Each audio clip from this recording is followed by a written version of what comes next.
Eloquent ادب کے ویور سے گزارش ہے کہ ہمارے چینل کے پلے لسٹ آپشن کو ایکسپلور کریں اور جتنے بھی آڈیو بکس کمپلیٹ ہو چکے ہیں جیسے داستان ایمن فروشوں کی، شمشیر بے نیام، آخری چٹان اور ایک بت شکن پیدا ہوا، فردوس ابلیس اور نیل بہتا رہا، اندلس کی ناگن، مارکہ کربلا، ان سب آڈیو بکس کو خود بھی سنیں اور زیادہ سے زیادہ شیئر کرنے کی کوشش کریں۔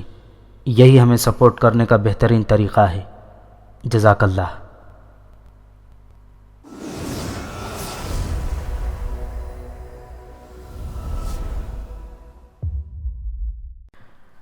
دو آدمی پھلوں کے ظروف اور قہوے کے برتن اٹھائے اندر داخل ہوئے اور میرے سامنے رکھ کر واپس چلے گئے۔ پھر اشتار داخل ہوئی۔ اس نے چست لباس اتار کر زنانہ بابلی لباس پہن لیا تھا اور اس لباس میں بابل کی حسینہ بہت خوبصورت نظر آ رہی تھی۔ وہ بے باکی سے میرے سامنے بیٹھ گئی اور اس نے مجھے اشارہ کر کے پھل کھانے کی دعوت دی اور میں بغیر کسی تکلف کے شروع ہو گیا۔ بھوکا تھا، خوب پھل کھائے اور قہوہ پیا، یہاں تک کہ سیر ہو گیا۔ وہ بھی میرا ساتھ دے رہی تھی، لیکن اس کے چہرے پر کوئی خاص تاثرات نہیں تھے۔ وہ مجھ سے زیادہ متاثر نہیں معلوم ہوتی تھی۔ جب ہم فارغ ہو گئے تو اس نے میری طرف دیکھتے ہوئے کہا، تیرا مذہب کیا ہے؟ دوستی، میں نے تڑ سے جواب دیا اور ایک بار پھر وہ مسکرا اٹھی۔ تو جو کوئی بھی ہے نہایت چرب زبان ہے۔ تو نے اپنے بارے میں کیے گئے سوالات کو اس خوبصورت سے ٹالا ہے کہ میں ابھی تک تیرے بارے میں کچھ نہیں جان سکی۔ خیر، تیرا نام کیا ہے؟ میں نے کسی سوال پر تجھے ٹالا نہیں اشتار، سب کچھ سچ کہا ہے اور سچ کہنا میری شرشست میں داخل ہے۔ رہا نام کا سوال تو میرا کوئی نام نہیں ہے، جس کا دل چاہا مجھے نام سے پکارتا چلا آیا۔ تو بھی جو چاہے نام مجھے دے دے، مجھے کوئی اعتراض نہ ہوگا۔ ہاں، تو نے بتایا ہے کہ وقت تیرا باپ ہے اور کائنات تیری ماں، تب پھر ان دونوں نے تجھے کوئی نام بھی نہ دیا ہوگا۔ بہرحال تو میرے لیے حیرت انگیز انسان ہے، میں تجھے تیری مناسبت سے ہی کوئی نام دوں گی۔ یہ تو بتائے گا کہ تو یہاں کیوں داخل ہوا ہے اگر تو مصر سے آیا ہے۔ میں جہاں گرد ہوں، دنیا دیکھتا پھر رہا ہوں، ہر جگہ کے بارے میں معلومات مہیا کرنا میرا مشغلہ ہے۔ چنانچہ ایک طویل عرصہ مصر میں گزارنے کے بعد میں نے ادھر کا رخ کیا ہے اور تم لوگ اس علاقے میں ملنے والے پہلے انسان ہو۔ بہرحال تو جو کچھ بھی ہے، میں نے تجھے اپنے دوستوں میں شمار کر لیا، لیکن اس وقت میری زندگی کا صرف ایک مقصد ہے، آشیری کی موت۔ دوستیاں نہیں نبھاتی، ہاں دوستوں سے درخواست ضرور کرتی ہوں کہ میرے مشن میں میری مدد کریں۔ کیا تو آشیری کے خلاف جنگ میں میری مدد کرے گا؟ میں تیری مدد کروں گا اشتار، میں وعدہ کرتا ہوں کہ آشیر کی موت تیرے ہاتھوں ہوگی، اور یہ ایک دوست اور سچے انسان کا وعدہ ہے۔ جب اور جس وقت تو چاہے اسے قتل کر سکتی ہے۔ میں صرف مین پال کی منتظر ہوں، وہ میرے بھائی کا دوست تھا، یقیناً وہ اپنی فتوحات سے واپسی پر ادھر سے گزرے گا، اور میرے لوگوں نے مجھے اطلاع دی ہے کہ وہ دور نہیں ہے۔ ٹھیک ہے، لیکن کیا تو مجھے آشیری کے بارے میں نہیں بتائے گی؟ وحشی منائی، ملک گیری کی ہوس کا شکار، شیر کی کچھار میں چھپا ہوا گیدڑ، جب اپنی طاقت بے پناہ کر چکا تو اس نے سب سے پہلے اپنے قریب ترین ہمسایہ اربیلا پر فوج کشی کی تھی۔ ہم صلح پسند لوگ جنگ و جدل کے لیے تیار نہ تھے۔ میرا بھائی بعل سیدھا سادہ انسان تھا، اس نے منائیوں کی لشکر کشی کے جواب میں لشکر کشی نہیں کی، بلکہ اس سے صلح کی درخواست بھیج دی۔ تب وحشی آشیری نے، جو اپنی طاقت کے زام میں دیوانہ تھا، پیغام بھجوایا کہ بال اس کے خیمے میں آئے، اپنی تلوار اس کے قدموں میں رکھ دے اور اس کا محکوم بن جائے، اور میرا صلح جو بھائی اس کے لیے بھی تیار ہو گیا۔ وہ صرف 5 جوانوں کو لے کر آشیری کے خیمے کی طرف چل پڑا، لیکن بے ضمیر آشیری کو بڑی مایوسی ہوئی۔ وہ تو اپنے لشکریوں کی طاقت آزمانا چاہتا تھا، اس نے صلح کی یہ شرائط اسی لیے رکھی تھیں کہ کوئی اسے قبول نہ کرے گا۔ جب بھائی وہاں پہنچ گیا تو اسے بہت غصہ آیا اور اس نے میرے بھائی کو قتل کرا کے اس کی لاش اپنے خیمے کے سامنے لٹکا دی، اور پھر ان 5 جوانوں کی ناکیں کاٹ کر انہیں واپس بھیج دیا کہ اہل اربیلا کو جوش آئے، اور یہی ہوا۔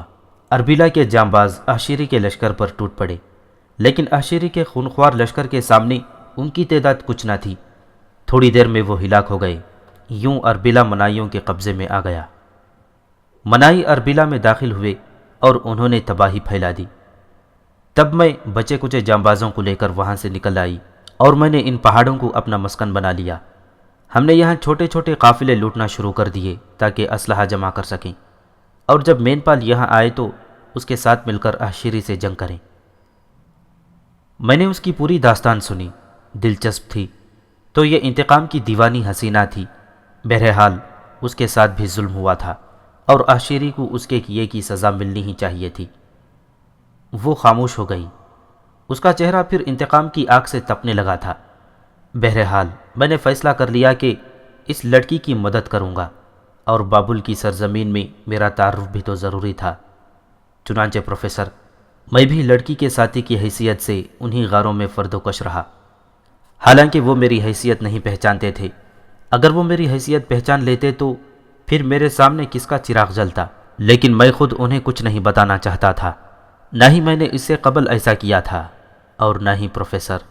میں اس کے لیے بے چین تھا کہ فوری طور پر میری حیثیت ظاہر ہو جائے۔ بس بابل کی حسینہ مجھے پسند آئی تھی اور میں اسے حاصل کرنا چاہتا تھا، لیکن وہ میری طرف مائل نظر نہیں آتی تھی۔ وہ میرے ساتھ عام لشکریوں جیسا سلوک کرتی تھی، مجھ سے گفتگو بھی کر لیتی تھی، لیکن بس اس کے علاوہ نہ تو میں نے اس کی آنکھوں میں اپنے لیے کوئی خاص تاثرات پائے، نہ ہی اس نے مجھے کوئی اہمیت دی۔ اور وقت گزرتا رہا، اور پھر ایک روز مجھے اس پر اپنی شخصیت کو متعارف کرانے کا موقع مل گیا۔ سکون کی شام تھی، فضا پر سناٹے مسلط تھے، پراسرار سناٹے جو دلوں میں دہشت پیدا کر دیتے ہیں۔ نہ جانے یہ سناٹے کیسے تھے، لیکن ان کا راز جلد کھل گیا۔ خوفناک گڑ گڑاہٹ ہونے لگی، زلزلہ آ گیا تھا، شدید زلزلہ۔ چٹانوں کے رخنوں سے مٹی جھڑنے لگی، تمام چیزیں جگہ چھوڑنے لگیں، ہر شخص خوفزدہ تھا۔ پہلا جھٹکا چند ساعت کا تھا، لیکن دوسرا جھٹکا طویل تھا۔ دہشت زدہ لوگ باہر بھاگے، لیکن ابھی وہ غار کے دروازے کے باہر بھی نہ نکلے تھے کہ ایک پہاڑ اوپر سے ٹوٹا اور اس سے غار کا 20 فٹ اونچا دروازہ ڈھک گیا۔ باہر نکلنے کی کوشش کرنے والے آخری چیخیں بھی نہیں مار سکے تھے۔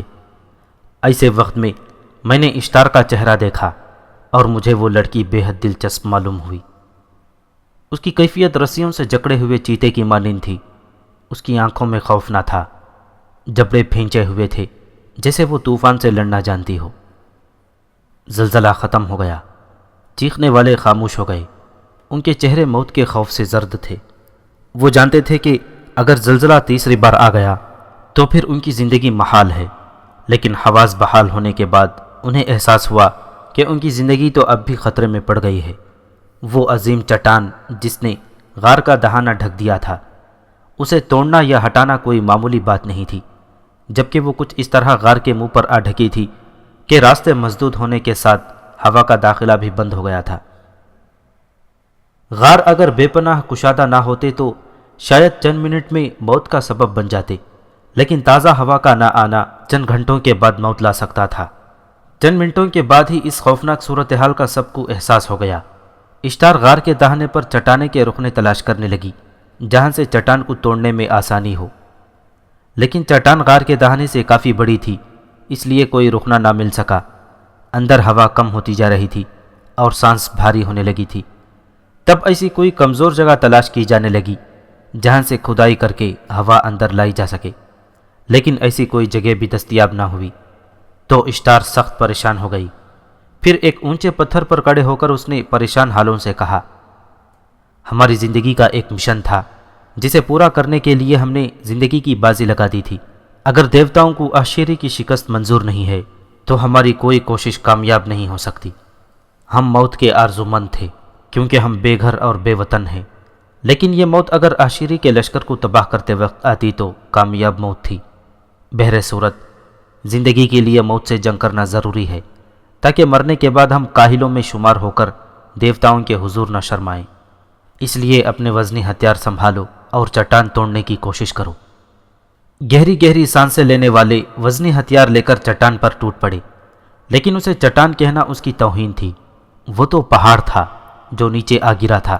ان سب کی مشترکہ کوششیں اسے جنبش بھی نہ دے سکی۔ شاید ان کے پھیپھڑوں کو ہوا ملتی تو وہ زیادہ دیر تک کام کرتے رہتے، لیکن ایک کے بعد ایک زمین پر گرتا رہا۔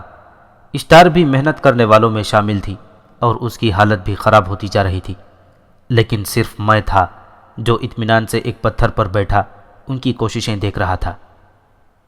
تب اشتار نے مجھے دیکھا اور مایوسی سے گردن لٹکائے ہوئے میری طرف بڑھ آئی۔ تم نے اس جد و جہد میں حصہ نہیں لیا، شاید تم جانتے ہو کہ یہ کوششیں صرف دل بہلانے کے لیے ہیں۔ وہ پھیکی سی مسکراہٹ سے بولی، مجھے افسوس ہے اجنبی کہ عاشیری کو قتل کرنے کی خواہش پوری نہ ہو سکی، لیکن میں نے تم سے وعدہ کیا تھا کہ عاشیری کو تم اپنے ہاتھوں سے قتل کرو گی، شاید اسے تم نے اہمیت نہ دی تھی۔ میں نے سنجیدگی سے کہا، نہیں، میں یقین رکھتی تھی کہ اگر حالات سازگار رہے تو تم اسے زیر کرنے میں میری پوری مدد کرو گے، کیونکہ تم بے پناہ بہادر ہو۔ اشتار نے میرا دل رکھنے کے لیے کہا، میں ناسازگار حالات میں ہی کام آنے والا ہوں، میں نے مسکراتے ہوئے کہا، اور وہ میری شکل دیکھنے لگی۔ پھر بدستور مجھے گھورتے ہوئے بولی، کیا تمہارے ذہن میں کوئی تجویز ہے؟ جس جگہ تمہاری تدبیریں ناکام ہو جائیں وہاں مجھ سے مدد مانگ لینا، میں نے کہا اور اٹھ کر کھڑا ہو گیا۔ پہاڑ سے زور آزمائی آج تک نہیں کی تھی پروفیسر، لیکن ہمت اور یقین ضرور رکھتا تھا کہ کچھ نہ کچھ کر سکوں گا۔ اشتار احمقانہ انداز میں میری شکل دیکھنے لگی۔ وہ نہیں سمجھ سکی کہ میں کیا کرنے جا رہا ہوں۔ چٹان سے زور آزمائی کرنے والے تھک کر بیٹھ چکے تھے، ان کے گہرے گہرے سانس غار کی محبوس فضا میں گونج رہے تھے۔ ایسا لگ رہا تھا جیسے لاتعداد اژدہے غار میں بند ہو۔ خود اشتار کے بھی چہرے سے پسینہ جھلک رہا تھا اور اس کی سرخی بڑھتی جا رہی تھی، لیکن صدیوں تک برف کی قبر میں سونے والا مسرور و مطمئن تھا۔ میں نے ہاتھوں سے پیٹ پیٹ کر چٹان کے کمزور حصے تلاش کیے، اور پھر میں نے ایک سپاٹ اور چکنے حصے سے اپنی پشت لگا دی اور زمین میں پاؤں دھسانے کے لیے جگہ تلاش کرنے لگا۔ جب پاؤں نے مناسب جگہ تلاش کر لی تو میں نے گھٹنوں پر دونوں ہاتھ رکھے اور پشت سے چٹان پر قوت آزمائی کرنے لگا۔ ہزارہ سال کی مجمع قوت صرف کر کے میں چٹان ہٹانے کا خواہش مند تھا۔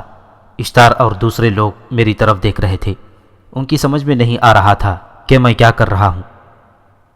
ہاں، ان کی سمجھ میں اس وقت آیا جب ایک گڑگڑاہٹ ہوئی اور روشنی کی شعاعیں اندر داخل ہو گئیں۔ اس کے ساتھ ہی اندر داخل ہونے کے لیے بے چین ہوا جلدی اندر گھس آئی۔ چٹان کا کمزور حصہ غار کی دیوار چھوڑنے پر مجبور ہو گیا تھا۔ ہوا محسوس ہوتے ہی نیم مردہ چہروں پر زندگی کی رمق نظر آنے لگی۔ اشتار کے حلق سے کسی بھوکے عقاب کی سی چیخ نکلی اور اس نے عقاب ہی کی طرح چٹان کے رکنے کی طرف غوطہ لگایا اور میرے قریب پہنچ گئی، لیکن ابھی اتنی جگہ نہیں تھی کہ انسان باہر نکل سکے۔ میں نے پوزیشن بدل لی اور ایک بار پھر چٹان کے اسی حصے سے پشت لگا دی۔ اس سے قبل ممکن ہے اشتار نے میری اس قوت کو حماقت یا دیوانگی سمجھا ہو، لیکن اب غیر اختیاری طور پر اس کا نازک سا ہاتھ میرے سینے پر آ گیا تھا، گویا وہ میری حوصلہ افزائی کر رہی تھی۔ میں نے پھر گھٹنوں پر ہاتھ رکھے۔ غار کے تمام لوگ تازہ ہوا پھیپھڑوں میں کھینچنے کے لیے میرے سامنے جمع ہو گئے تھے۔ فی الحال وہ سوچنے سمجھنے کی قوت کھو بیٹھے تھے اور پہلے صرف زندگی حاصل کرنا چاہتے تھے۔ چٹان نے چونکہ اپنی بنائی ہوئی جگہ چھوڑی تھی، اس لیے اب وہ کمزور پڑ گئی تھی۔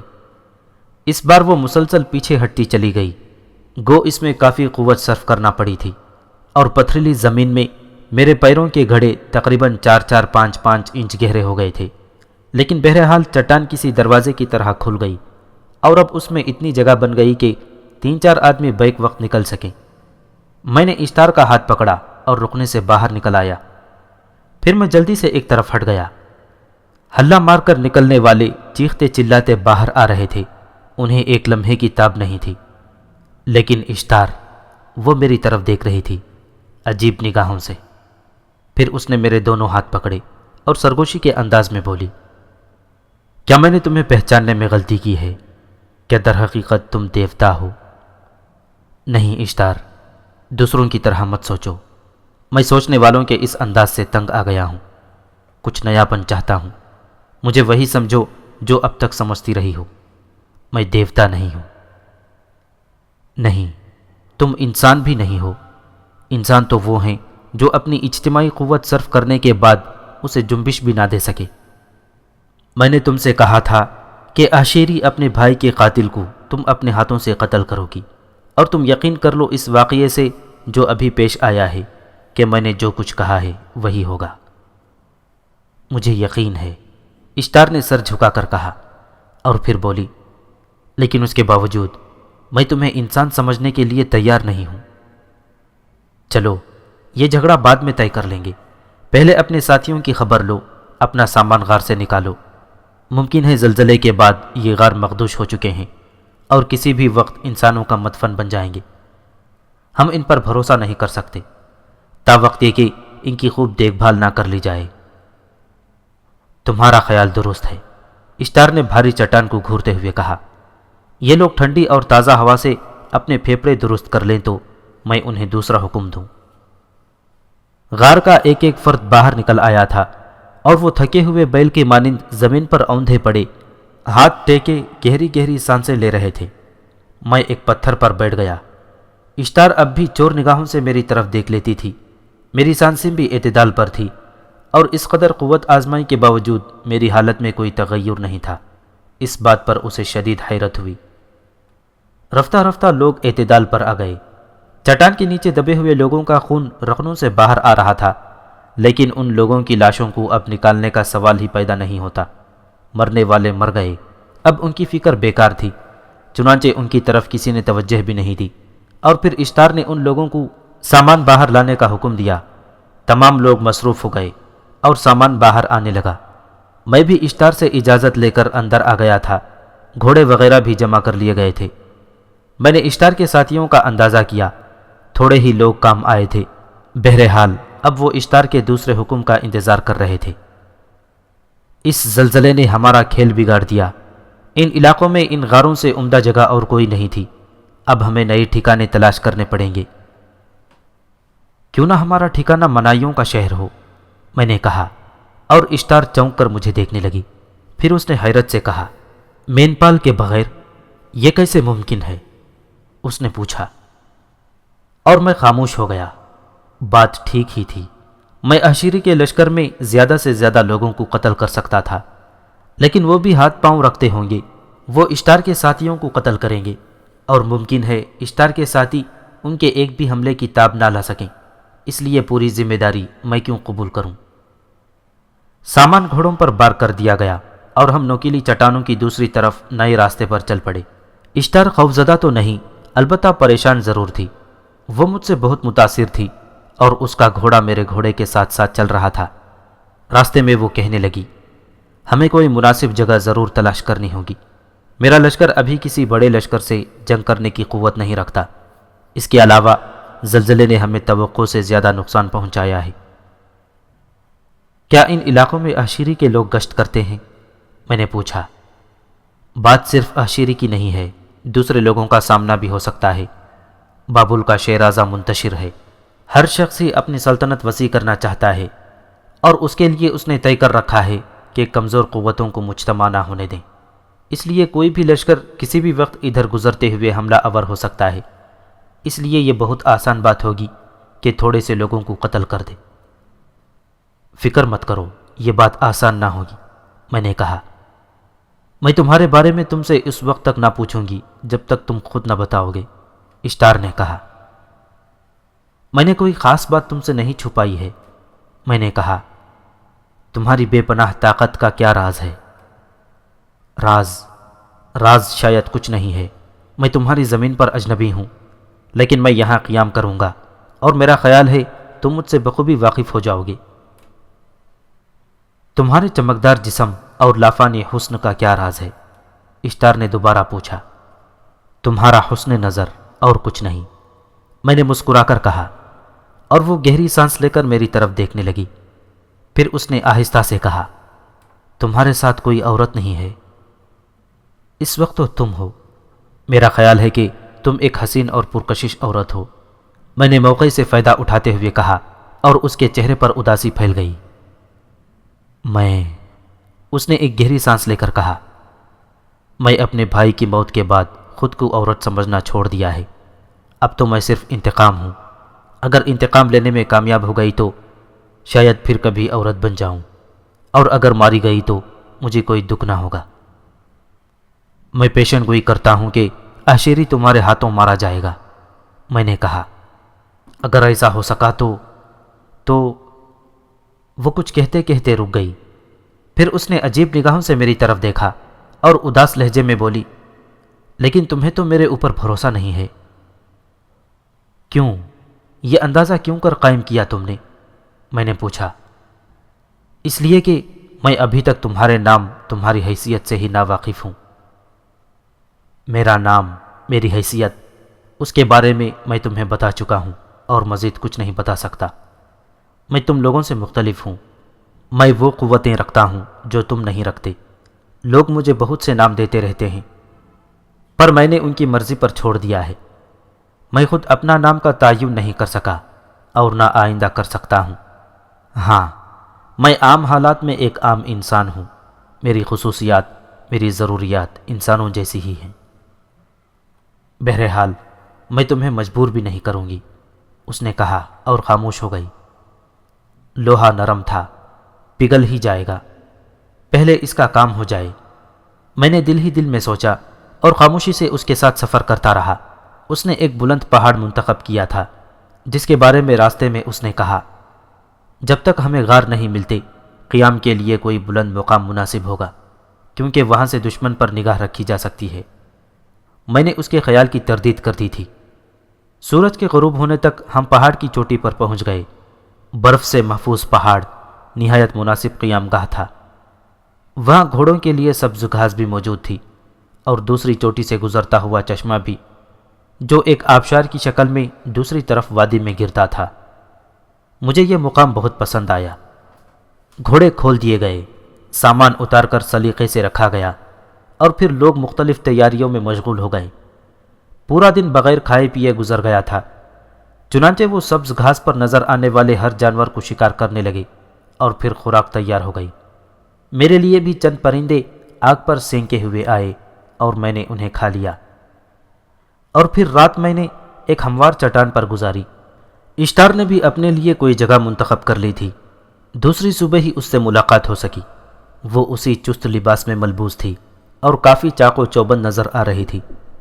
رات کے بچے ہوئے شکار کا گوشت اور کسی جنگلی بوٹی کا جوش کیا ہوا عرق پیا گیا جس نے تازہ دم کر دیا، اور پھر اشتار کہنے لگی، سنہرے اجنبی، میں نے طے کیا ہے کہ لوگوں کا پورا گروہ لے کر غاروں کی تلاش میں جانے کے بجائے صرف میں اور تم چلیں اور پہاڑ کے دامن میں ایسے غار تلاش کریں جو ہمارے لیے مسکن بن سکیں۔ میں تیار ہوں، میں نے کہا۔ چنانچہ اشتار نے اپنا اور میں نے اپنا گھوڑا سنبھالا اور تھوڑی دیر کے بعد ہمارے گھوڑے پہاڑ کے ڈھلانوں میں دوڑنے لگے۔ اشتار بہترین سوار تھی۔ ہم ایسے ڈھلوانوں سے اتر رہے تھے دوسرے لوگ جس کے تصور سے ہی خوفزدہ ہو جاتے، لیکن میں نے ایک بار بھی اشتار کو گھوڑے کی پشت سے اترتے ہوئے نہیں دیکھا تھا، یہاں تک کہ ہم وادی میں پہنچ گئے۔ آبشار سے گرنے والا پانی ایک ننھی سی بل کھاتی ندی بناتا آگے بڑھ رہا تھا، لیکن ہماری منزل یہ نہیں تھی۔ ہمیں تو پہاڑوں کے دامن میں دور تک گھوڑے دوڑانے تھے تاکہ غاروں کو تلاش کیا جائے۔ چنانچہ ہم سست رفتاری سے چل پڑے۔ غاروں کے چھوٹے چھوٹے دہانے نظر آتے تھے، لیکن یہ چھوٹے غار ہمارے لیے موزوں نہیں تھے۔ ہمیں بڑے غاروں کی تلاش تھی۔ پہاڑ کے ساتھ ساتھ ہم کافی دور تک نکل آئے۔ سورج اب پوری طرح بلند ہو گیا تھا، لیکن کوئی ایسا غار نہ مل سکا جس کی ہمیں تلاش تھی۔ تب اشتار نے ایک جگہ گھوڑا روک دیا۔ ہم چھوٹے غاروں کو نظر انداز کرتے آئے ہیں، ممکن ہے ان چھوٹے دہانوں کی دوسری سمت کشادہ غار ہوں۔ اگر ایسا ہے تو ان دہانوں کو کشادہ بھی کیا جا سکتا ہے۔ ہاں، ہم سب طرف دیکھ لیں، بائیں سمت دیکھو، ایک دہانہ نظر آ رہا ہے۔ میں نے ایک طرف اشارہ کیا اور اشتار گھوڑے سے نیچے آ گئی۔ میں نے بھی گھوڑے کی پشت خالی کر دی تھی اور پھر ہم دونوں نے گھوڑے چھوڑ دیے اور غار کی طرف بڑھے۔ غار اندر سے تاریک نظر آ رہا تھا، لیکن اشتار مجھ سے چند قدم آگے تیزی سے اس طرف بڑھ رہی تھی اور پھر مجھ سے پہلے ہی وہ غار میں داخل ہو گئی۔ میں بھی اس کے پیچھے غار میں جانے کا ارادہ کر رہا تھا کہ اچانک اشتار اچھل کر باہر آ گری۔ اس کی ہلکی سی کرراہ سنائی دی۔ میں چونک پڑا۔ اشتار نے سنبھل کر اٹھنے کی کوشش کی، لیکن اس سے قبل کہ میں اسے سنبھالنے کے لیے آگے بڑھتا، غار کے دہانے سے ایک کریحا شکل نے باہر جھانکا۔ یہ ایک گول چٹان سی تھی جس میں آگے کی سمت ایک لمبی نوک ابھری ہوئی تھی۔ نوک کی دونوں طرف دو آنکھیں نظر آ رہی تھیں۔ پھر وہ چٹان باہر نکل آئی۔ ایک انتہائی طویل القامت گینڈا تھا جس کی ناک کے نتنوں سے شعلے نکل رہے تھے۔ اس کی آنکھیں انگاروں کی طرح سرخ تھیں اور ان سے شیطنیت جھلک رہی تھی۔ اس نے اپنا ستون نما پاؤں زمین پر مارا اور پھر گردن جھکا کر نیچے گری ہوئی اشتار کی طرف بڑھا۔ اشتار کے منہ سے چیخ نکل گئی۔ نہ جانے اسے کہاں چوٹ آئی تھی، وہ کھڑی نہیں ہو پا رہی تھی اور اس کے چہرے پر تکلیف کے آثار تھے۔ میں نے زوردار آواز منہ سے نکال کر گینڈے کو اپنی طرف متوجہ کیا اور پھر وہ چونک کر میری طرف دیکھنے لگا۔ غصے سے اس کے نتنوں سے شعلے نکل رہے تھے۔ پھر اس نے دونوں پاؤں زمین پر جما دیے اور پورے جسم کی قوت صرف کر کے میری طرف لپکا۔ اس خوفناک افریت سے ٹکرانے کا تصور بھی لرزہ خیز تھا، لیکن اس کا مقابل کوئی عام انسان نہ تھا۔ گینڈا میرے قریب آ رہا تھا۔ اس نے اپنا لمبا اور بھدا سینگ میرے پیٹ میں مارنا چاہا، لیکن کیا ہی لطف آیا اس جنگ میں پروفیسر۔ میں نے دونوں ہاتھوں سے اس کا سینگ پکڑ لیا۔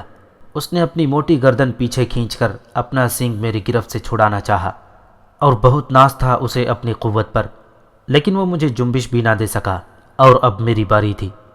میں نے سینگ پر قوت صرف کی اور اسے موڑنے لگا۔ گینڈے نے پوری قوت صرف کر دی اور پھر اس کا جسم ایک دھماکے سے چٹان پر گرا، لیکن میں اسے چھوڑنے والا کہاں تھا۔ میں تو دشمن سے سب سے پہلے اس کا ہتھیار چھیننا چاہتا تھا۔ چنانچہ میں نے اپنے جسم کی قوت مجتمع کی اور ایک بار دانت بھینچ کر زور لگایا۔ گینڈے کا پورا جسم کھینچا چلا آیا، لیکن اب میں نے اس کی گردن پر ہاتھ پاؤں رکھ دیا تھا اور پھر گوشت کا بہت بڑا تودا سینگ کے ساتھ اکھڑ آیا اور گینڈے کے چہرے سے خون ابل پڑا۔ اس کا لمبا سینگ جڑ سے اکھڑ کر میرے ہاتھوں میں آ گیا تھا۔ میں نے اس وزنی شے کو دور پھینک دیا۔ گینڈے نے وزن ہلکا ہو جانے سے اٹھنے کی کوشش کی، کھڑا ہوا، پھر گر پڑا اور اب پاؤں رگڑ کر دم توڑ رہا تھا۔ تب میں اشتار کی طرف متوجہ ہوا۔ وہ کوشش کر کے اٹھ کھڑی ہوئی تھی۔ اس کے کمر کے پاس سے خون بہہ رہا تھا۔ میں جلدی سے اس کے قریب پہنچ گیا اور پھر میں نے اسے بازوؤں میں سنبھال لیا۔ کیا تمہیں زیادہ چوٹ آئی ہے اشتار؟ میں نے اس سے پوچھا۔ اوہ لاؤ میں تمہارا زخم دیکھوں، میں نے کہا، اور اشتار نے رخ بدل لیا۔ تب میں نے اس کے چست لباس کی نچلی ڈوریاں کھولیں اور اسے زخم سے نیچے کھسکا لیا۔ اس کی سفید کھال پر سرخ خون بہہ رہا تھا۔ میں نے اسے ایک پتھر پر لٹا دیا اور ایک طرف دوڑ گیا۔ یہاں چوڑے پتوں والے پودے نظر آ رہے تھے۔ میں نے پودے سے چند پتے توڑے اور اس کے پاس واپس آ گیا۔ پھر اس نے اپنے لباس سے کپڑا پھاڑا، اس کا خون صاف کیا اور پتے زخم پر رکھ کر کپڑا باندھ دیا۔ اس طرح اس کا خون رک گیا تھا۔ اس کام سے فارغ ہو کر میں نے نہ چاہتے ہوئے بھی اشتار کا لباس درست کر کے اس کی ڈوریاں باندھی اور وہ سیدھی ہو کر بیٹھ گئی۔ حملہ اچانک تھا اور غار تاریک، اس کے ساتھ ہی اس کا سیاہ جسم جو تاریکی میں مدغم تھا، ورنہ میں اس طرح چوٹ نہ کھاتی۔ میں نے اس سے تمہارا انتقام لے لیا ہے، میں نے کہا، اور پروفیسر میرا کام بن گیا۔ ان نگاہوں میں عورت کا اعتراف تھا۔ بالآخر میں نے اس وحشی ہرنی کو شکست دے دی تھی، لیکن دوسرے لمحے کسی خیال کے تحت وہ سنبھل گئی۔ ہم آج مہم ملتوی کریں، کل تک میں اس زخم کی تکلیف پر قابو پا لوں گی، اس نے کہا اور کھڑی ہو گئی، لیکن اس کے قدموں میں لرزش تھی۔ میں نے خاموشی سے اس کے گھوڑے کو سنبھالا اور اسے سہارا دے کر گھوڑے پر بٹھا دیا۔ پھر میں اپنے گھوڑے پر سوار ہو گیا اور ہم سست روی سے پلٹ پڑے، لیکن چڑھائی پر چڑھتے وقت اشتار کچھ نڈھال سی نظر آنے لگی۔ مجھے اندازہ ہو رہا تھا کہ اگر تھوڑی دیر وہ اسی طرح بیٹھی رہی تو گھوڑے سے گر پڑے گی۔ چنانچہ میں نے اپنا گھوڑا روک لیا۔ اگر تم دقت محسوس کر رہی ہو تو میں تمہیں سہارا دے سکتا ہوں، میں نے کہا، اور جواب میں اس نے بے بسی سے میری طرف دیکھا۔ اس کی آنکھوں سے میں نے اس کا جواب حاصل کیا۔ دوسرے لمحے میں اپنا گھوڑا اس کے گھوڑے کے قریب لے گیا اور اس نے اطمینان سے گھوڑے کی لگام اپنے گھوڑے میں پھنسا لی۔ ایک ہاتھ اس کی کمر میں ڈال کر اسے اپنے سینے سے لگا لیا۔ تب میرا گھوڑا بلندیاں طے کرنے لگا۔